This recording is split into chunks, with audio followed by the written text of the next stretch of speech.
How do I take a picture of a check for deposit? Hello everyone. In today's video, we are going to guide you through the process of taking a picture of a check for deposit. This is a simple and efficient way to deposit checks without having to visit your bank. It's a feature that most banks now offer through their mobile apps. What do you need to begin? Before we get started, you need 3 key things. 1. A check to deposit. 2. A smartphone with a camera. 3. Your bank's mobile app installed on your smartphone. How to prepare your check for a mobile deposit? Now that you have all the essentials, let's talk about preparing your check for deposit. 1. Endorse your check. Flip the check over and sign the back in the designated area. Some banks also require you to write, "For mobile deposit only," underneath your signature. 2. Place the check on a flat, well-lit surface. For best results, use a dark background that contrasts with the color of your check. This will help your camera capture a clear image. How to use your bank's app to deposit a check? Now, let's dive into how you can use your bank's mobile app to deposit the check. 1.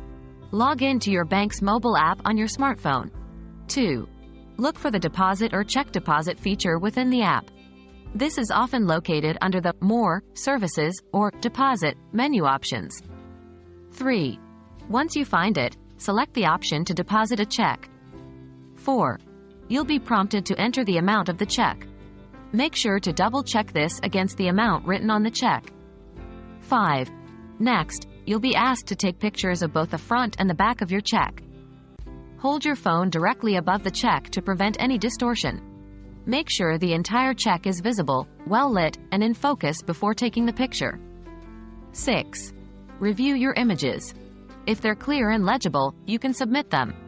If not, you have the option to retake the pictures. 7.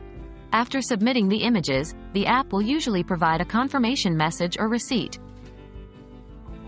What to do after you've deposited your check? After you've successfully deposited your check, don't discard it immediately. 1. Write "deposited" or "void" on the check to prevent it from being used again. 2. Store the check in a secure place until you've confirmed that the funds have been added to your account. 3. Once the deposit has cleared, this could take a few days, you can then safely shred or dispose of the check. And there you have it. We hope this guide has made the process of taking a picture of a check for deposit much clearer for you. It's a convenient and easy way to deposit checks, and with a little practice, you'll be a pro in no time. Thanks for tuning in, and happy banking!